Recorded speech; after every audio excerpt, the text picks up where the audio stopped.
స్వాగతమిదే బాబా నా ప్రియ బాబా.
స్వాగతమిదే బాబా ఓ శివ బాబా.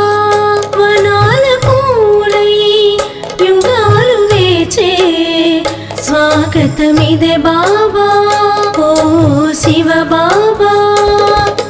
నీరాకయ వసంతమై తలచి పువ్వులు పులకించే పువ్వులు పులకించే. నీరాకయ వసంతమై తలచి పువ్వులు పులకించే పువ్వులు పులకించే. వనాల పూలై యుగాలు వేచే స్వాగతమిదే బాబా నా ప్రియ బాబా.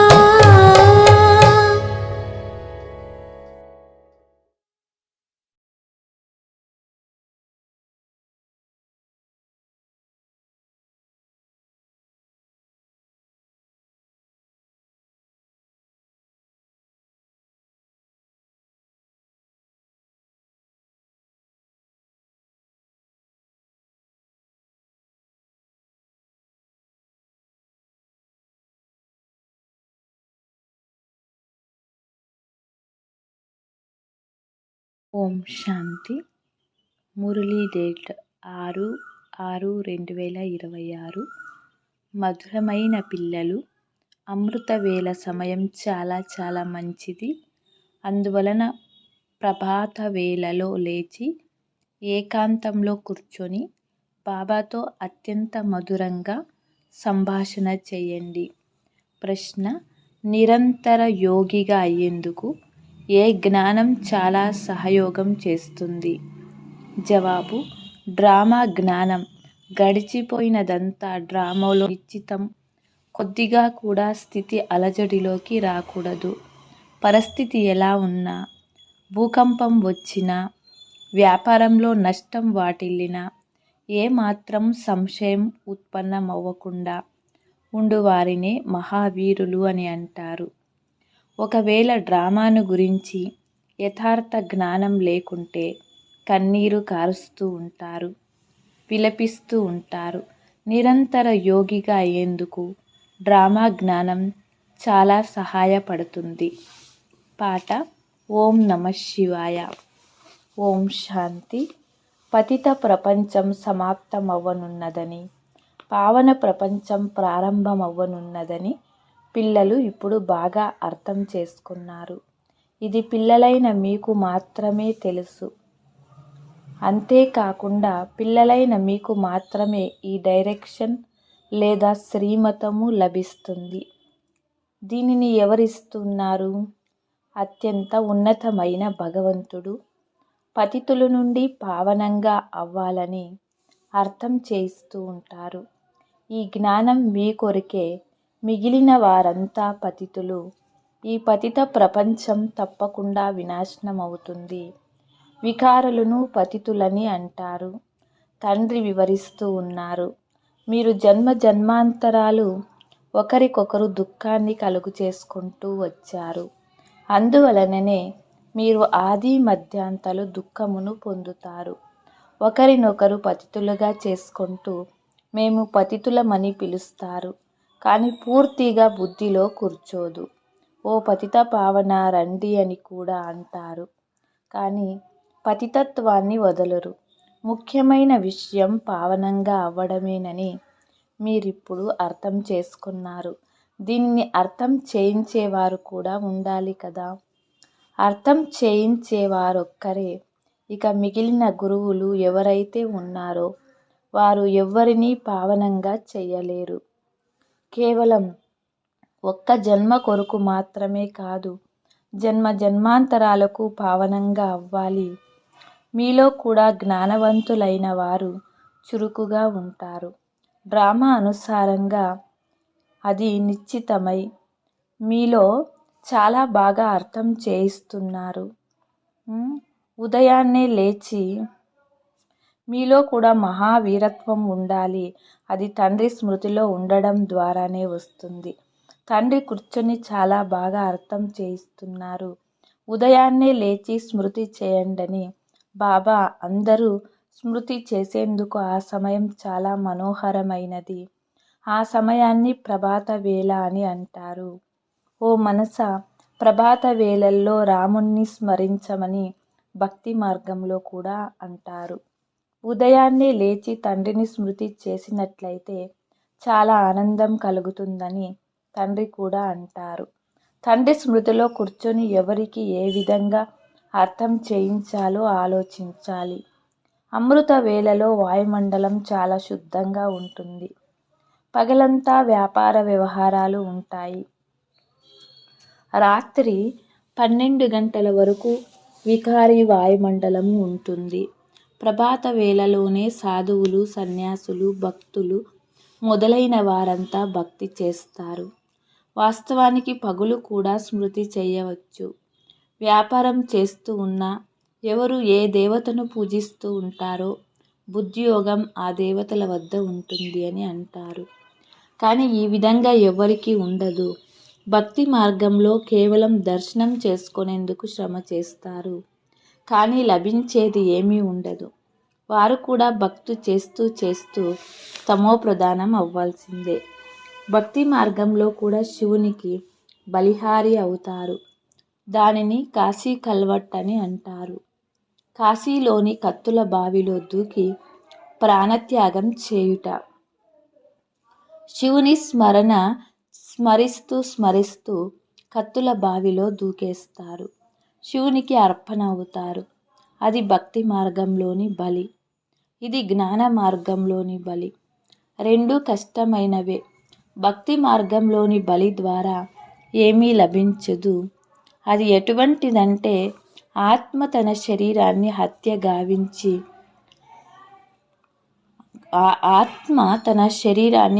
గావించి వంటిది. ఆత్మ సో పరమాత్మ అని వారంటారు. ఆత్మ అభిమానిగా ఒక్క తండ్రి మాత్రమే ఉంటారు. పరమాత్మ నన్నొక్కడినే అని వారు పిల్లలకు అర్థం చేయిస్తూ ఉన్నారు. ఆత్మ సో పరమాత్మ అని చెప్పడం అన్నింటికంటే పెద్ద పొరపాటు. ఇది అసంభవం. తండ్రి చెప్తున్నారు, నేను పతితులను పావనంగా చేసేందుకు వస్తాను. వచ్చి ఇప్పుడు పావనంగా చేస్తూ ఉన్నాను. ఇక డ్రామాలో ఏది జరగాల్సి ఉందో అదే జరుగుతుంది. భూకంపం వచ్చి ఇంటి కప్పు కూలిపోయిందనుకోండి, ఇది డ్రామాలో నిశ్చితమై ఉందని అంటారు. కల్పం క్రితం కూడా ఇలాగే జరిగింది. ఇందులో కొద్దిగా కూడా చలించాల్సిన అవసరం లేదు. డ్రామా జ్ఞానంపై పక్కాగా నిల్చోవాలి. ఇటువంటి వారినే మహావీరులని అంటారు. ప్రమాదాలు మొదలైనవి లెక్కలేనన్ని జరుగుతూ ఉంటాయి. అలాగని ఎవరినీ రక్షించడం జరగదు కదా. ఇవి డ్రామాలో నిశ్చితమై ఉన్నాయి. డ్రామాలో ఇలాంటి పాత్రయే ఉంది. డ్రామాని గురించి తెలుసుకోని వారు దేహాన్ని ఆ, దేహాన్ని జ్ఞాపకం చేసుకొని కన్నీరు కారుస్తారు. వారెప్పుడూ శివబాబాని స్మృతి చేయలేరు. ఎందుకంటే వారికి శివబాబా పట్ల ప్రీతి లేదు, సత్యమైన ప్రీతి లేదు. తండ్రిపై పూర్తి ప్రేమ ఉండాలి. మీరు కల్పం కల్పము శివబాబా పట్ల ప్రీతి బుద్ధిగా అవుతారు.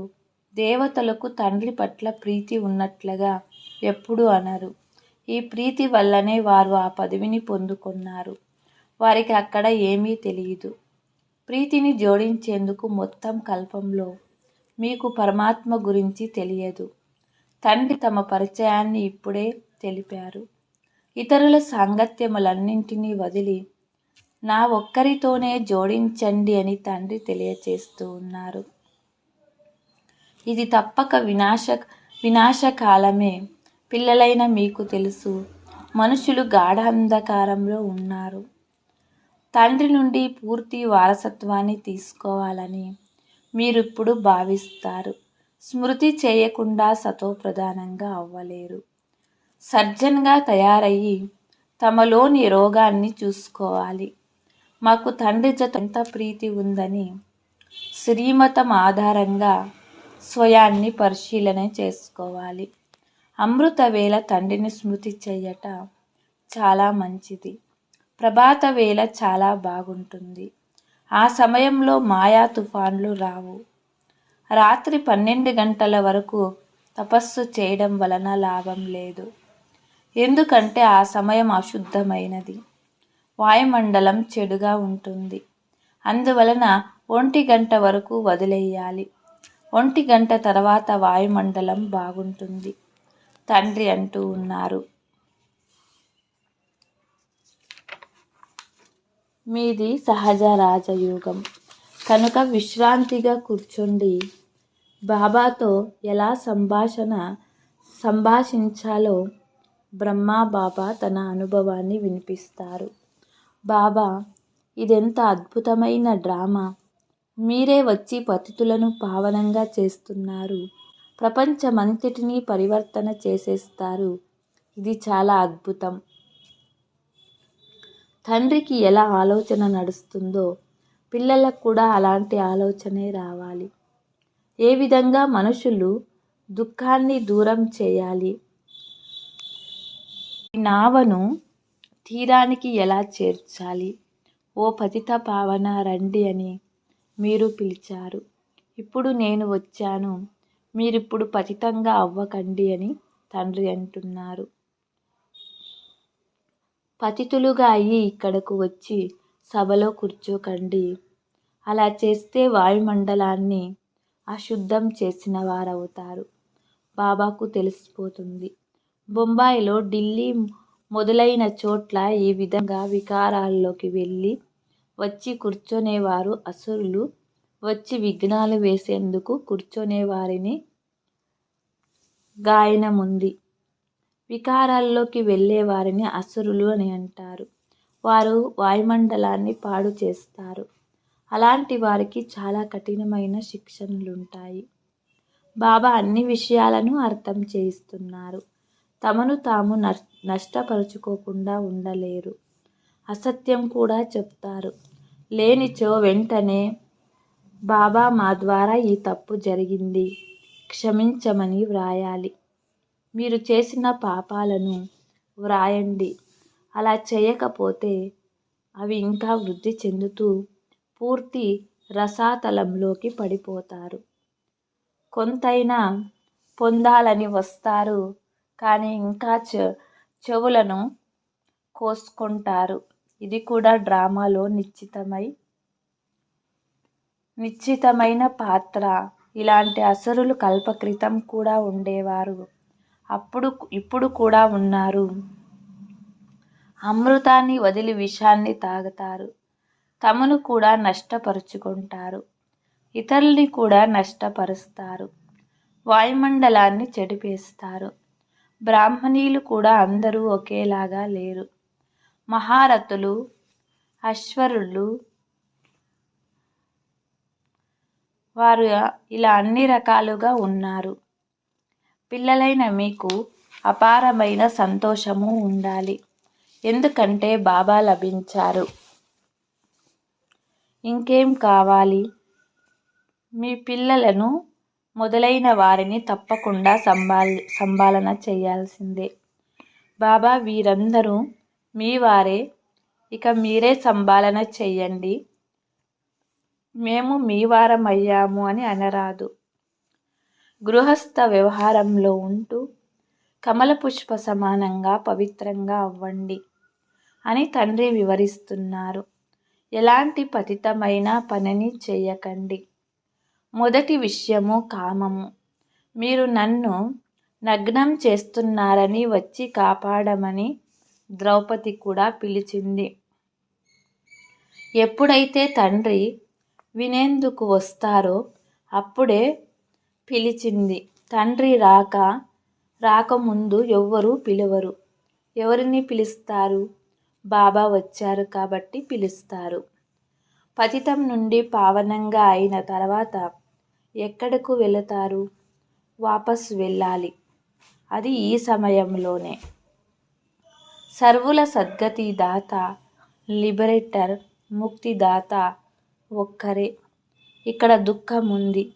సాధువులు, సత్పురుషులు మొదలైన వారెవ్వరూ సుఖంగా లేరు. అందరికీ ఏదో ఒక దుఃఖము, రోగము మొదలైనవి ఉండనే ఉంటాయి. కొందరు గురువులు అంధులుగా, గుడ్డివారు, కుంటివారిగా కూడా ఉంటారు. అలాంటి పని ఏదో చేశారు కనుకనే గుడ్డివారిగా, కుంటివారిగా మొదలైన వారిగా అవుతారు. సత్యయుగంలో ఇలాంటి వికలాంగులు ఎవ్వరూ ఉండరు. మనుషులు అర్థం చేసుకోలేరు. తండ్రినే వచ్చి అర్థం చేయిస్తున్నారు. తండ్రినే జ్ఞానసాగరులు, పతిత పావనులు. మిగిలిన వారందరూ భక్తులు.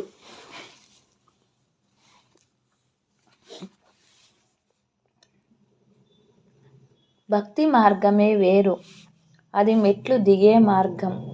కిందకు దిగుతూ జీవన బంధంలోకి వచ్చేందుకు 84 జన్మలు పడుతుంది.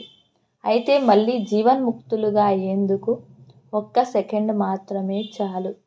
అది కూడా తండ్రి ఇచ్చే మతమనుసారం నడుచుకొని తండ్రిని స్మృతి చేస్తేనే జీవన్ముక్తులు అవుతారు. నెంబర్ వారుగా ఉంటారు కదా. ఫలానా టీచర్ లభిస్తే బాగుంటుందని అంటారు. అనగా వారు స్వయం బలహీనంగా ఉన్నారని అర్థమవుతుంది. అందుకే 2 లేదా 4 మాసాల వరకు ఫలానా టీచర్ని పంపమని అంటారు. ఇది కూడా పొరపాటేనని బాబా అంటారు. తండ్రి ఇంత సహజమైన విషయాన్ని వివరిస్తూ ఉన్నా మీరెందుకు బ్రాహ్మణీలను జ్ఞాపకం చేసుకుంటారు? కేవలం తండ్రిని స్మృతి చేయండి. స్వదర్శన చక్రాన్ని తిప్పండి. ఇతరులకు కూడా అర్థం చేయించండి. అంతే. ఇందులో బ్రాహ్మణి వచ్చి ఏం చేస్తుంది? ఇది సెకండ్లోని మాట. మీరు వ్యాపార వ్యవహారాలలో దీనిని మరిచిపోయినప్పుడు బ్రాహ్మణి మన్మనాభవ అనే చెప్తుంది. బుద్ధిహీనులైన వారు అర్థం చేసుకోకపోవడం వలన మంచి బ్రాహ్మణి కావాలి అని అంటారు. మీకు జ్ఞానం లభించింది కదా. తండ్రిని, ఆస్తిని స్మృతి చెయ్యండి. దేహాభిమానాన్ని వదిలేయండి. ఇది మా సేవా కేంద్రం, ఇది వీరిది. ఈ జిజ్ఞాసు అక్కడికెందుకు వెళుతారు? ఇవన్నీ దేహాభిమానానికి సంబంధించినవి. అన్ని శివబాబా కేంద్రాలే మనవి కావు. ఫలానా వారు సేవా కేంద్రానికి ఎందుకు రారు అని మీకెందుకు అనిపిస్తుంది? ఎక్కడికైనా వెళ్ళని ఎవరిని అడగవద్దు అని బాబా సదా చెప్తారు. బీజం నాటకపోతే ఫలం లభించదని అర్థం చేసుకోగలరు కదా. భక్తి మార్గంలో కూడా దాన పుణ్యాలు చేస్తారు. మీరు భక్తి మార్గంలో పరోక్షంగా ఈశ్వరార్థం దానం చేసేవారు. అంతేకాకుండా సన్యాసులు కూడా చాలా ఇచ్చేవారు. పేదవారికే దానం ఇవ్వడం జరుగుతుంది. ధనవంతులకు ఇవ్వరు. అన్నింటికంటే మంచి దానం ధాన్య దానము. అయితే అలా దానం చేయడం ద్వారా మరో జన్మలో ఫలం లభిస్తుంది. తండ్రి అర్థం చేయిస్తారు. అందరికీ ఈశ్వరుడే ఫలాన్నిస్తారు. సాధు సన్యాసులు మొదలైన వారెవ్వరూ ప్రతిఫలాన్ని ఇవ్వలేరు. ఇచ్చేవారు తండ్రి ఒక్కరే. ఎవరి ద్వారా ఇచ్చినా అందరికీ ఇచ్చేదాత ఒక్క తండ్రే. మీరు ఈశ్వరార్థంగా ఇచ్చిన మరుసటి జన్మలో మీకు దాని ప్రతిఫలాన్ని నేను ఇప్పించానని తండ్రి అర్థం చేయిస్తున్నారు. కానీ ఇప్పుడైతే నేను డైరెక్ట్గా వచ్చాను. ఇప్పుడు మీకు 21 జన్మలకు ప్రతిఫలం లభిస్తుంది. భక్తి మార్గంలో మృత్యువు ఎదురుగా నిలుచుని ఉంది. అందువలన తమదంతా సఫలం చేసుకోమని ఎవ్వరూ చెప్పరు. ఎవరు కావాలనుకుంటే వారు ఈ ఆత్మిక హాస్పిటల్ తెరవండని తండ్రి అర్థం చేయిస్తారు. ఇల్లు కట్టించేదా, అందులో ఈ హాస్పిటల్ తెరిచేదా అని కొందరు అడుగుతారు. తండ్రి అంటారు, ఈరోజు ఇల్లు కట్టించి రేపటికి మరణించారంటే అదంతా సమాప్తమవుతుంది.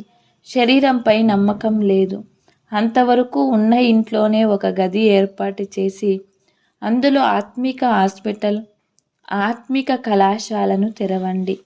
అనేక మందికి కళ్యాణం చేసినట్లయితే చాలా ఉన్నతి పదవిని పొందుతారు. మంచిది. మధురాది మధురమైన అపురూపమైన పిల్లలకు మాత్పితా బాప్దాదాల ప్రియ స్మృతులు మరియు గుడ్ మార్నింగ్. ఆత్మిక పిల్లలకు ఆత్మిక తండ్రి నమస్తే.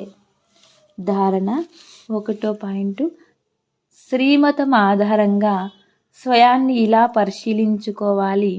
ఈ వినాశ కాలంలో నాకు ఒక్క తండ్రితోనే సత్యమైన ప్రీతి ఉందా? ఇతర అన్ని సాంగత్యాలను వదిలి ఒక్కరితో సాంగత్యం జోడించినానా? ఏదైనా వికర్మ చేసి ఎప్పుడూ ఆ అసురునిగా అవ్వడం లేదు కదా? ఈ విధంగా చెక్ చేసుకొని స్వయాన్ని పరివర్తన చేసుకోవాలి. 2వ పాయింట్.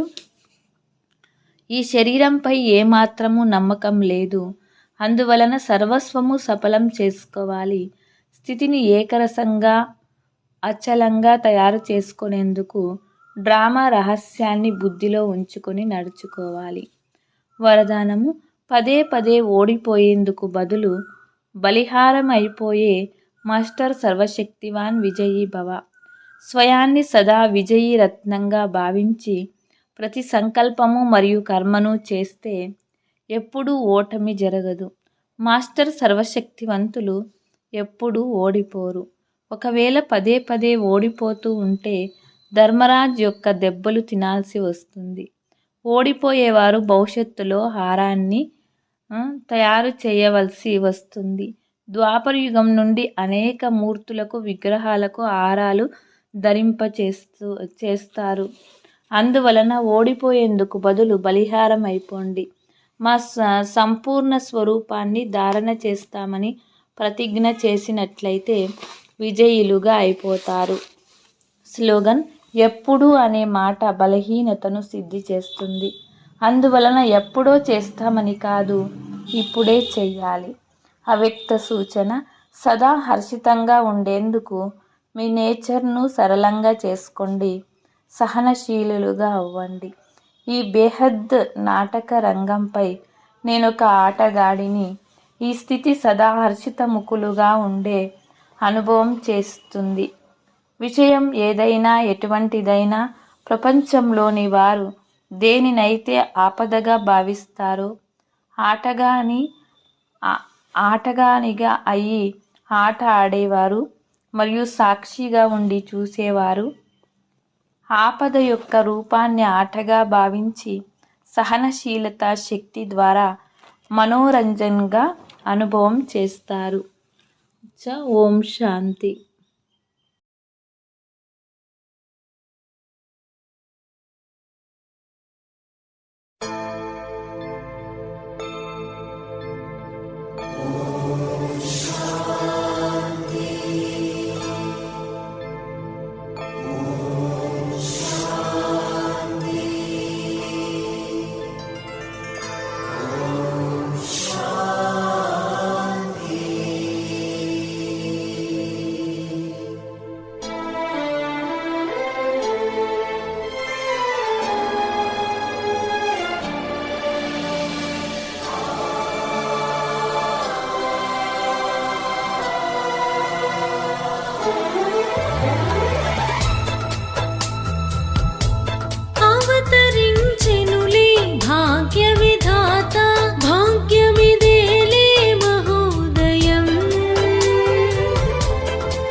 పరమ ప్రేమతో శివ నిరాకారుడు సాకార మనిషి తనువులో అవతరించే నొసగి ప్రజాపిత బ్రహ్మ అను దివ్య నామముతో నవ సృష్టినే రచించే జీవితము కమలమై యద ప్రతిక్షణం ఆనందముగా విరిసేనులే పరమాత్మ శక్తులే వరదానమై ప్రేమ జల్లులు వర్షించలే వర్షించలే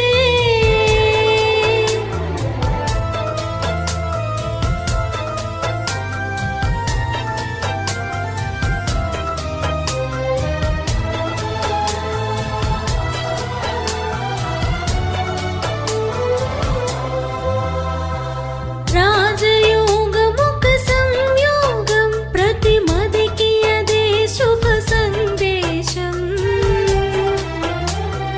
ఈ విశ్వమే ప్రభు దర్పణమై నిర్మల యోగి జీవనమై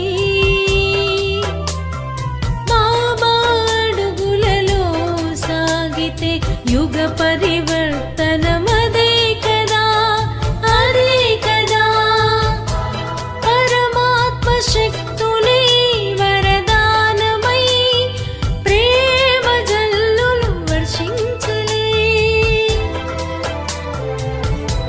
పరమాత్మ శక్తులే వరదానమై ప్రేమ జల్లులు వర్షించలే వర్షించలే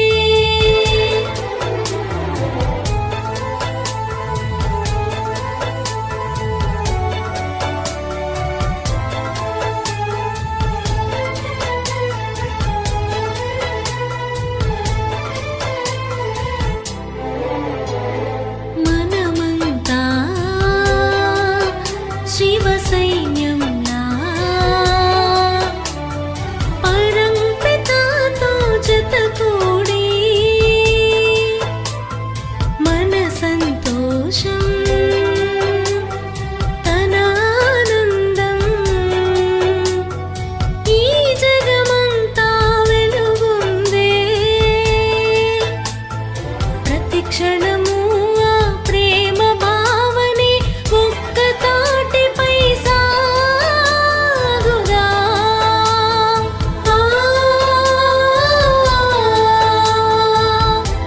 పరమాత్మ శక్తి